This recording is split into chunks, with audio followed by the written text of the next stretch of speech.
परंतु आदरणीय शिंदे साहेबांनी आणि आदरणीय श्रीकांत साहेबांनी आता पक्ष वाढवायचा, पक्ष संघटन करायचं, पक्ष मजबूत करायचा असा निर्णय घेतला. आणि हा निर्णय आम्ही नेहमी म्हणतो.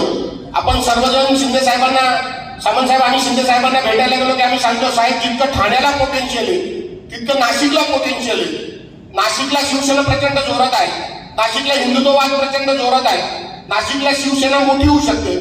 आतापर्यंत नाशिकला महापौर हा शिवसेनेचाच झाला, अनेक आमदार पालकमंत्री सुद्धा शिवसेनेचेच झाले. परंतु दुर्दैवाने खरं जर बोललं तर पक्ष संघटनेकडे बऱ्या प्रमाणामध्ये नाशिक जिल्ह्यामध्ये दुर्लक्ष झाले. आपल्या पक्षामध्ये नेते जास्त झाले, कार्यकर्ते कमी झाले. परंतु ते शिंदे साहेब आहेत, त्यांनी सरकार बदललं आणि शिंदे साहेबांनी ठरवलं की आता नाशिक बांधायचं आहे. मी नेहमी सांगतो, साहेब आमच्याकडे 16 आमदार आहेत. एक वेळेस शरद पवारांचा काळ असा होता की शरद पवारांना 16 आमदार या नाशिक जिल्ह्याने दिले होते आणि शरद पवार साहेब मुख्यमंत्री झाले होते. साहेब प्रचंड पोटेन्शियल आहे.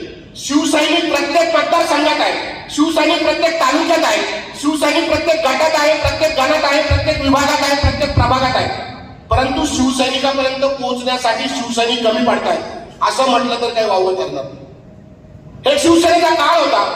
नाशिकचं काही राजकीय समीकरण जर घडवायचं असेल, समीकरण जर चांगल्या पद्धतीने करायचं असेल, एखादी जिल्हा परिषद असेल, नगरपालिका असेल, महानगरपालिका असेल, त्याच्यावर जर सत्ता काबीज करायची असेल तर शिवसेनेशिवाय पर्याय नव्हता. हा या शिवसेनेचा इतिहास आहे. परंतु गेली 3-4 वर्षापासून दुर्दैवाने शिवसेनेकडे दुर्लक्ष होत चाललेलं आहे. शिवसेनेचं संघटन मजबूत होत नाहीये. फक्त कागदावरच शाखा प्रमुख आहेत, फक्त कागदावरच विभाग प्रमुख आहेत.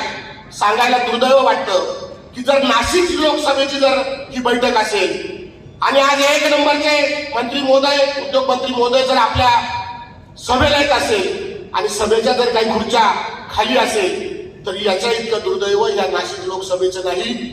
आत्ताचं भवितव्य, राजकीय भवितव्य या खाली खुर्च्या या शिवसैनिकांचं सांगू राहिले असं म्हटलं तर काही वावगं ठरणार नाही, हे मी स्पष्टपणे सांगतो.